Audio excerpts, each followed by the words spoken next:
Hi, and once again, welcome to EV Church or EV Kitchen. New t-shirt, okay, production is improving, so we hope that you have a good time watching our videos. Today we're actually going to look at how to use the dishwasher at the church. But before we talk about that, it's really important that you know what to do. You need to subscribe. If you don't subscribe, we won't make any more videos. Okay, the dishwasher only needs three things. It needs the water, the dishwasher, and of course, our dishwashing powder. That's it. If you have any problems with the dishwashing on how it really works, there's some instructions hanging here or somewhere near the dishwasher, or you can go to our QR code and look it up on our QR code, which is this video. So what we have to do is we have to check to make sure that everything inside is ready to go. Once you open the lid, you'll find that there's a plug here, which I'll show you what to do in a minute. And we also have a filter. We simply take the plug, and that's how it goes in. Just make sure it's sitting in square, and what we do is we just take the tray off and put the filter tray back in. The next step is fairly straightforward. We're going to actually fill the unit. Okay.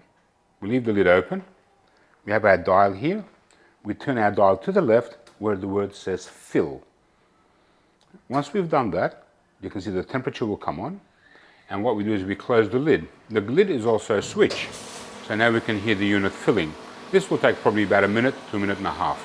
Okay, so once it's finished filling, it'll actually get dead quiet on you. So that's when you know it's full. All we do is lift up the lid, okay? And we'll come back to our dial again. On our dial, we move from the fill position and we go 1, 2, 3 across.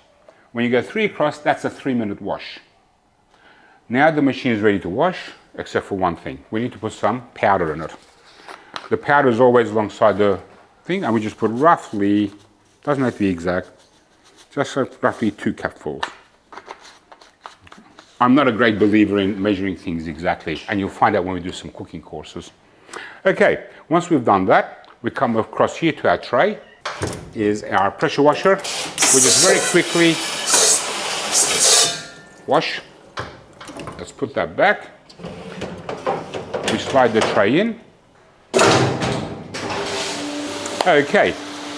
Now we've got about a roughly 3-minute wait. Let's show you our magic 3 minutes. Wow, that was a quick 3 minutes, wasn't it? Now what happened was, the machine went silent for half a second. It does a final rinse, and all we simply do is just lift it up, okay? And now, we'll take it out. Once we've taken it out, we do not wipe these things up. This has been at 85 degrees Celsius, which means that we let it air dry. It'll dry very, very quickly, and all we simply do is just put these items away. You should never dry commercial kitchen equipment with a tea towel, because all you're doing is putting germs back into the units. Now that we've done the washing for the day, all we simply have to do is clean out the dishwasher and shut it down. To shut it down, it's basically a reverse of how we set it up. So, what we're simply going to do is come to the unit, okay, and go from on to off. The machine should shut down. We turn our arm across. We take out our filter tray. There's the plug sitting there. We just remove it. We put the filter tray back, and we just close it. And that's how we use the dishwasher.